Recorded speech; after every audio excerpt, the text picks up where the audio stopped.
Professor Victoria Ngumi, local leaders present, a member of parliament for this area and our senator, distinguished guests, graduates, parents and guardians, good morning. God is good and all the time. Nisaliemeni kwa haya Bwana Yesu asifiwe. Bwana Yesu asifiwe tena. Asanteni sana. Normally, I don't read speeches, I normally speak my mind. But this occasion is different because when you sit with professors and PhD holders and masters and you only have one degree, you have to be very careful. So I had to get people who are learned like these people to write for me a speech so that I don't mix myself up. If it was a normal congregation, I would just speak freely. So for today, you allow me to talk what other people have told me. I would have loved to say my own things. Lakini sasa. But now, I'm thoroughly intimidated. Najua ukweli mimi ka degree yangu ni kamoja. Niko kama nyinyi mna graduate, sisi na nyinyi tuko pamoja. You are my guys. The ones who are graduating today, you and me, we are the same. Lakini the way the doctor said, no situation or condition is permanent. Hata sisi siku moja tutakuwa maprofesa. Kwani iko nini? Tutakuwa. We join you for this joint graduation of Jomo Kenyatta University of Agriculture and Technology and the Pan-African University Institute for Basic Sciences, Technology and Innovation, in which 4,299 graduates from 28 countries will be honored. Under the theme, Leveraging Higher Education, Research and Innovation for Sustainable Development, we reflect on the role of learning institutions in contributing to research for solutions to contemporary issues. At the onset, I note that JKUAT has nurtured Pau City to a center of excellence in training and research for Africa's socio-economic transformation since establishment in 2012.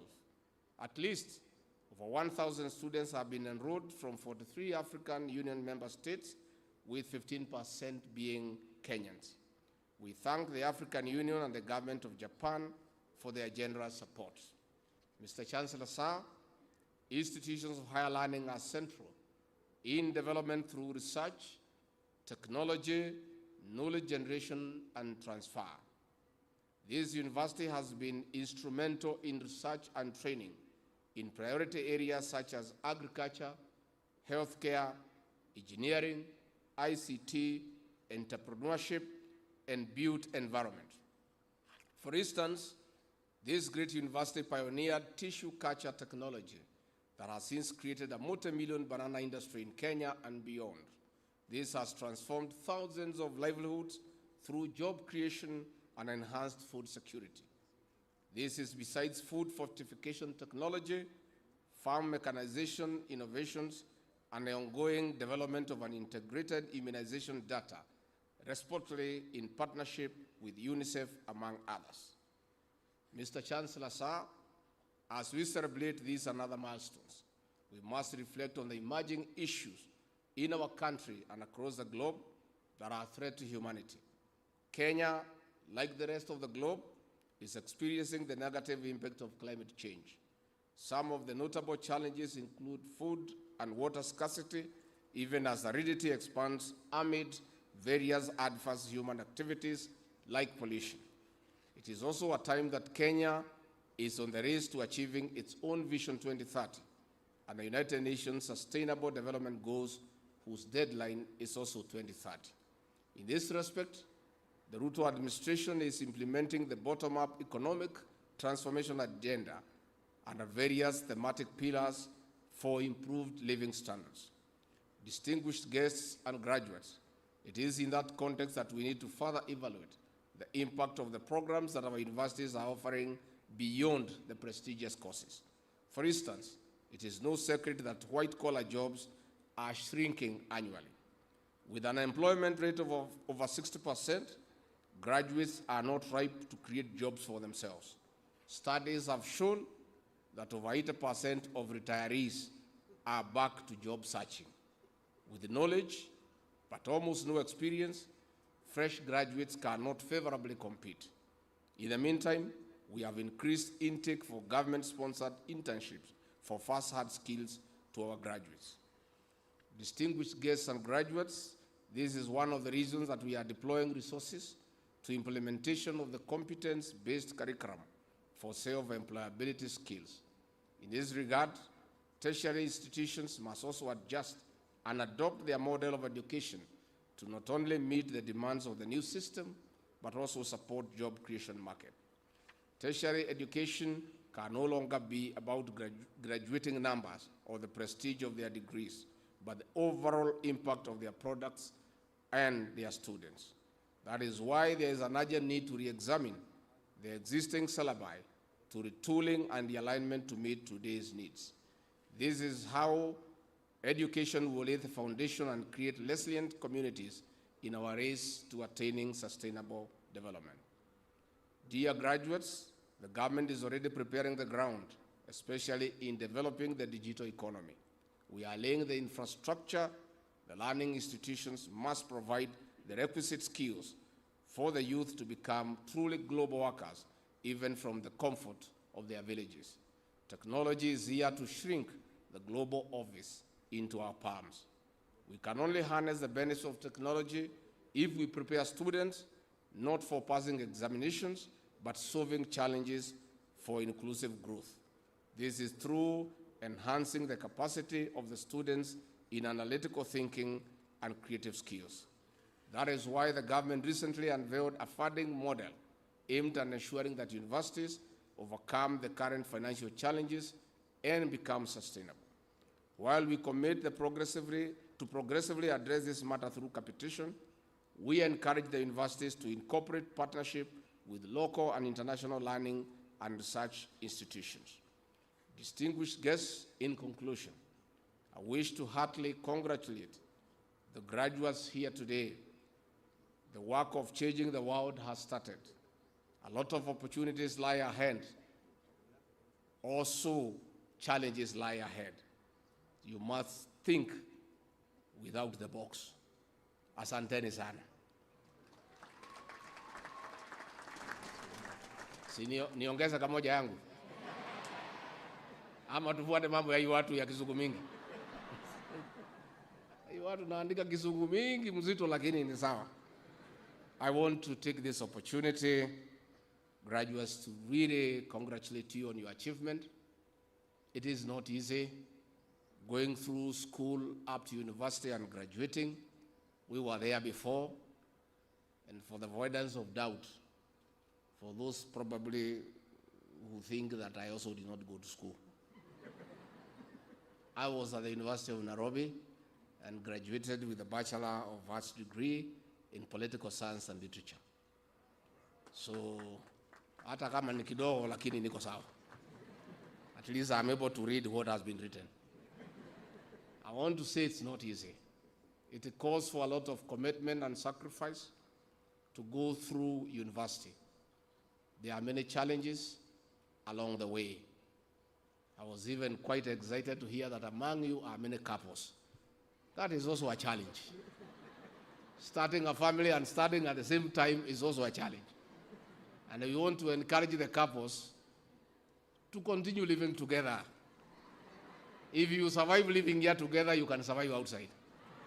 Actually, outside you need each other much more because out there is more difficult.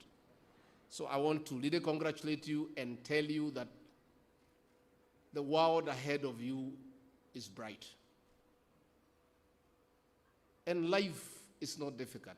It depends on the way you look at it. Be focused, be a go-getter, decide what is it that you want and go for it. And let nobody discourage you. Don't listen to the naysayers and prophets of doom and people who are jealous of your achievements. Decide what is it you want in life and go for it. And I can tell you, the world is a nice place. It really depends on you to decide what you want to do. You can decide to waste yourself away. You can decide just to be people to follow others just like sheep. Ukifuata wengine wanaenda huko, hata hujui wanaenda wapi, unafuata. You must decide what you want to do. There are many opportunities, and I want to encourage you to venture into business. With little savings, you start something of your own in a small way and see it grow. There is beauty in nurturing an idea and seeing it through to fruition. I don't want you to be discouraged about the world out there. There are other men and women there who have succeeded. Why not you? So graduates who are graduating today, you are going to have 1 degree. I have 1. I'm Deputy President of the Republic of Kenya. Why not you? It is possible. It is doable. And I agree. No situation is permanent. Let nobody condemn you into being a non-starter because you are starting from down. Just define what you want to do and do it right.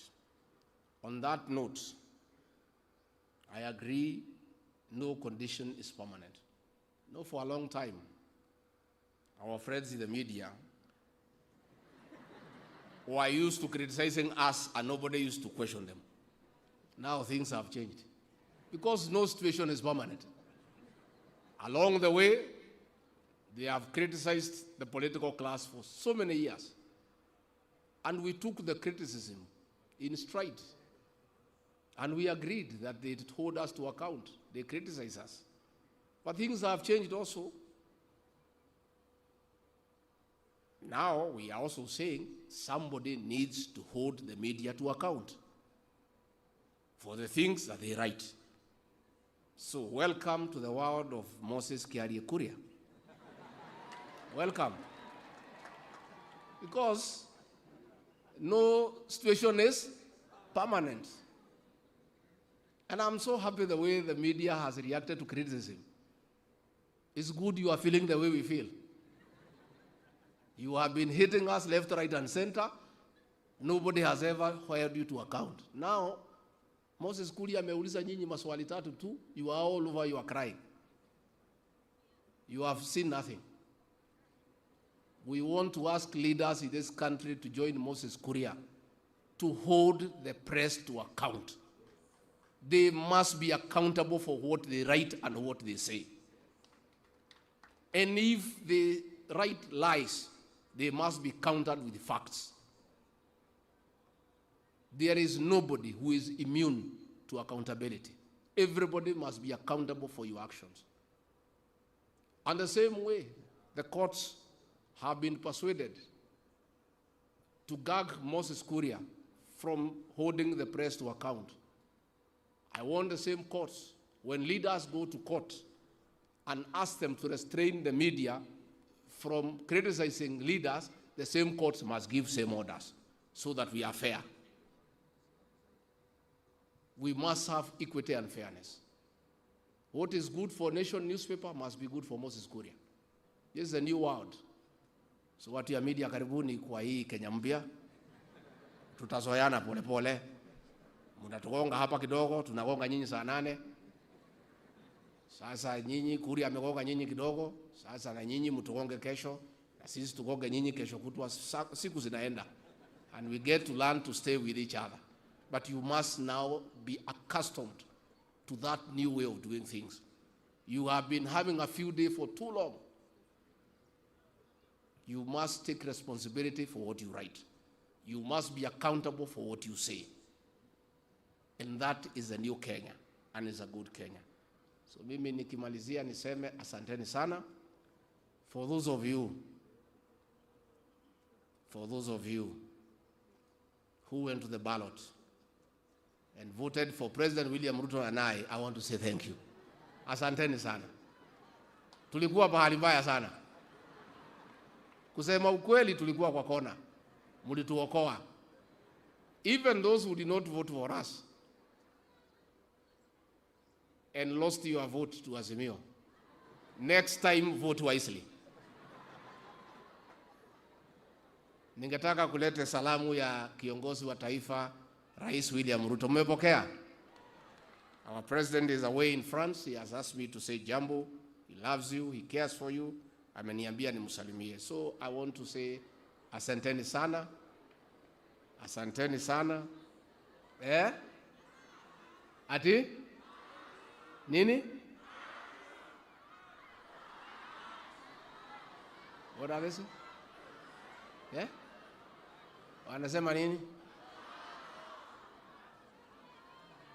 Wanasema nini?